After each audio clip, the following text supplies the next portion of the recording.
Hello, friends and family. I am Mr. J, Coach J, Practitioner J, and I am pre-recording this because if you're watching this, I am in 80-degree weather in the Philippines. I always like to start my class with a corny dad joke, and today's is this. I had the rudest, slowest, nastiest cashier today. So I've made up my mind. I'm done using the self-checkout lane. Bum. All right, if you can take 2 deep breaths with me, in through the nose, out through the mouth. One more time, in through the nose, out through the mouth. All right, my last class was on communication techniques. This class is going to be on communication exercises.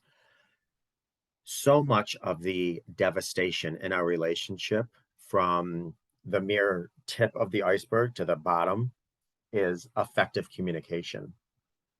And there's so many reasons for that. It's tone of voice, it's sense of humor, there's so much that goes into communication. Everybody's raised with a different dynamic, a different family dynamic of communication. Then there's attachment styles, conflict avoidance, there's love languages. So much goes into communication. It's no surprise why so many relationships have a hard time in the department of communication.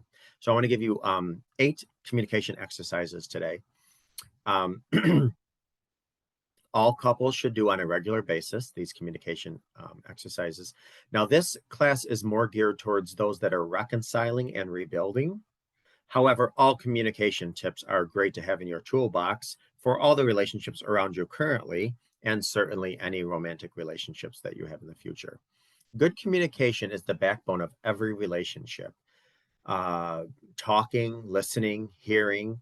Couples who communicate successfully have to learn how to say what they're really thinking about and be able to listen openly and actively to their partner or anyone, whether it's your boss, your coworker, your neighbor, your sibling. It's not just about hearing their words, but understanding the meaning and intention behind them. Because how many times does somebody say something, but you know there's something hidden underneath that?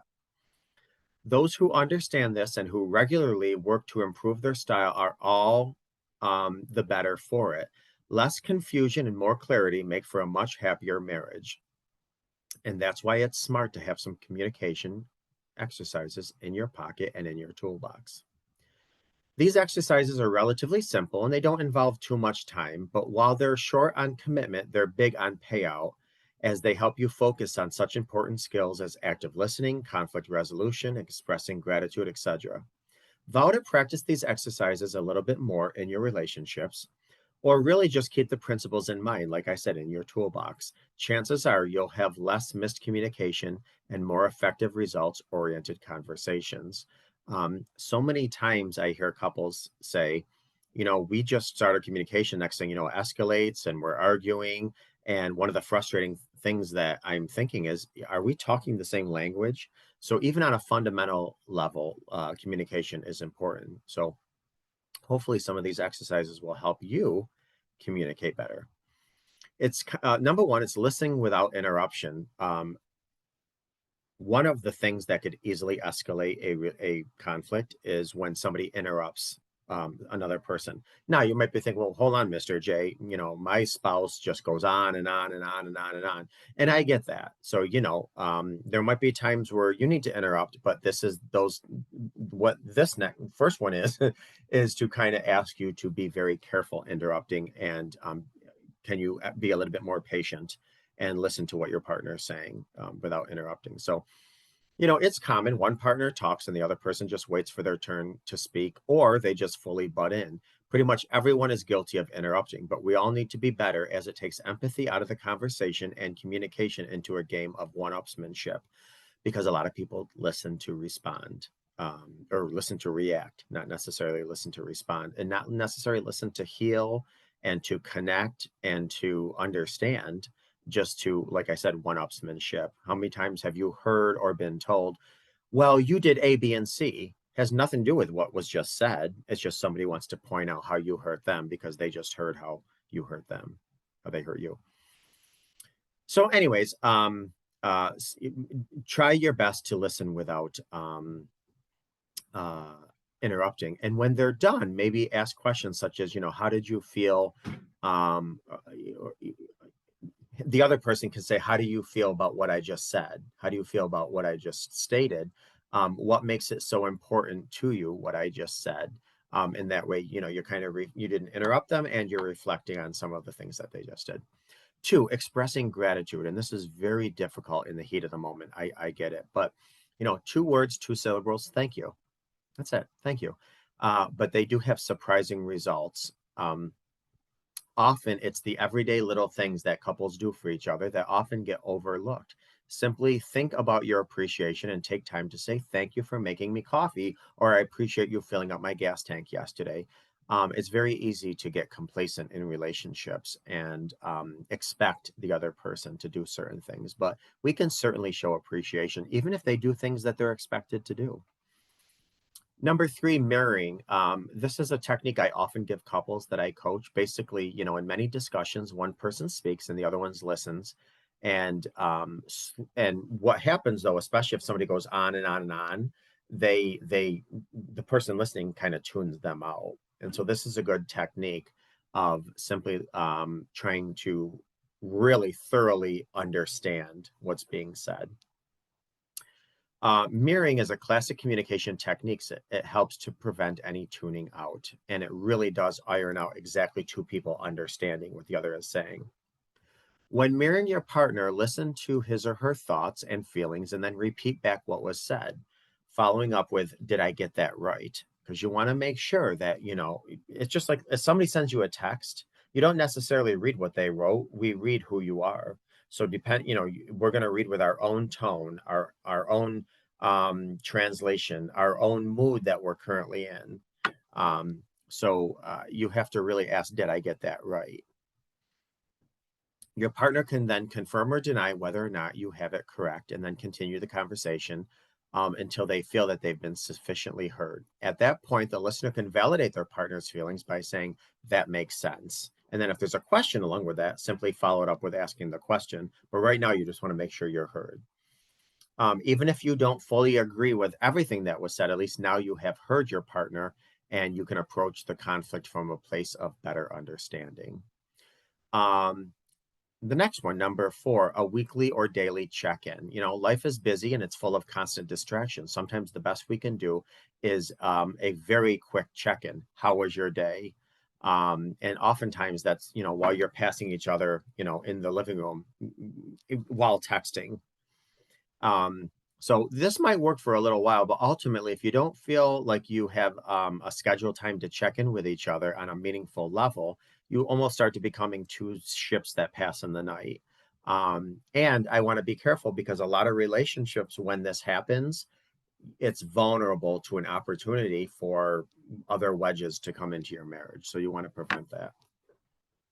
Avoiding this two ships in the night situation is can happen with simple communications of setting up formal check-ins. You can schedule these check-ins or make it a part of your regular routine, such as taking a walk together every night and checking in then, or even if it's done via text or email during the day if both of you guys are at work, and then you can come together at night.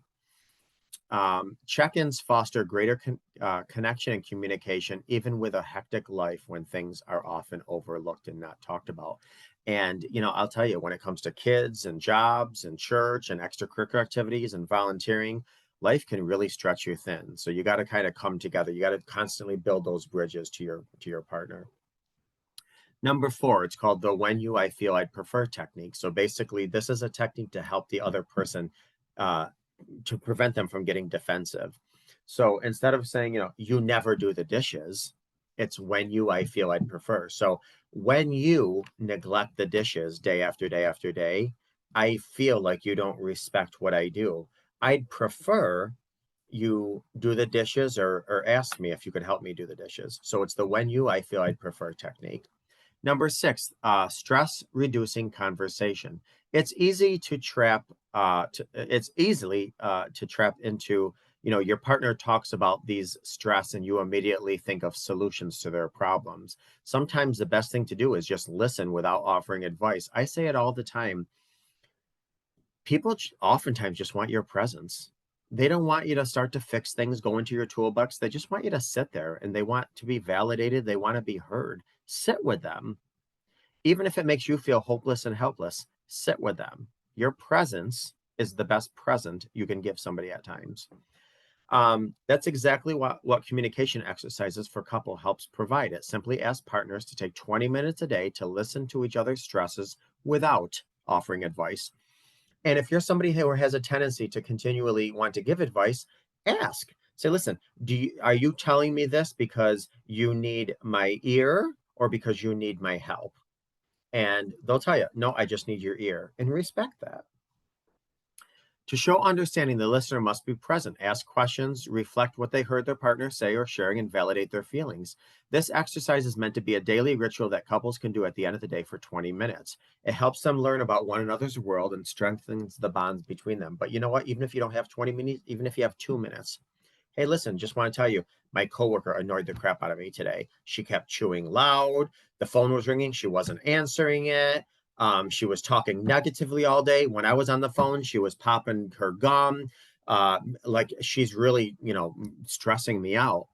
Um, I'm sorry to hear that. I'm sorry you had a bad day. Let me rub your back for 5 minutes. Is there anything I can do? It's not immediately go to your toolbox, and fix things. It's share with them the anxiety of their day. That's it. Number 7, the sandwich method. This intent of conversation exercise is to practice sandwiching your request between two positive statements. So rather than just coming to your partner with a blunt, I need you to do this, or A, B, and C, you soften the blow by focusing on the good things in the relationship, making them more receptive to whatever you have to say or whatever your request is. So, for example, you might approach your partner with a specific request and say, I really appreciate everything you've done for the house and all the help you've been providing lately. Then from there, you work on the request. Is there any way you might be able to make sure that you insert your request here as well? And after that, you button it up with more positive words. I know you're already doing so much, but this would really be helpful, and I'd appreciate it more than you'll ever know. Because you've couched the request in these terms, a positive and then a positive, and in the middle is a request. Think of it as a whopper. They're more apt to be open to it, more apt to listen, more apt to do it because, like I said, you've started it and ended it with a positive perspective, a positive approach, and then the request is in the middle. This ensures your criticism is softened by positivity, so your partner is less likely to take offense. As a result, you'll be able to communicate more clearly and maturely, and they will be, like I said, more open to be receptive and less apt to be defensive. Number 8, last one, the TV show movie exercise. This is probably my least favorite one, but some really love this. So if it applies, it applies. Here's a chance for a couple to communicate and have a little fun together. During a check-in time, each partner suggests a genre or a specific TV show or a movie that answers the question, if our life together was a TV show or a film right now, what would it be or which character would it be? You could also do this with a song, actually. The answers can come out of that question can be really funny, actually humorous. So, hopefully it's laughing together, unless somebody says something very offensive or something you weren't expected, then an argument can ensue. But try to make this lighthearted. There are some funny answers that can make your laugh with this technique. This is worthwhile because it allows couples to talk about their wins in addition to talking about some of their problems. Sometimes you say, I would like to, my TV character right now, we're doing Leave It to Beaver. Other times you can say, geez, the song is, whatever. And then you talk about that. Oh, what is it about Leave It to Beaver that's making you so happy? Or what is it about this song that's making our marriage so sad? And you kind of just relate it to that. But basically, like I said, either way, these are to continuously have you approach a togetherness, a connection in all correspondence, whether it's, a division, whether it's an argument, whether it's a disagreement, whether it's a compliment, where the goal should be connection. So I hope you got something out of today's class. And as always, never hesitate to reach out to me. Goodbye and God bless.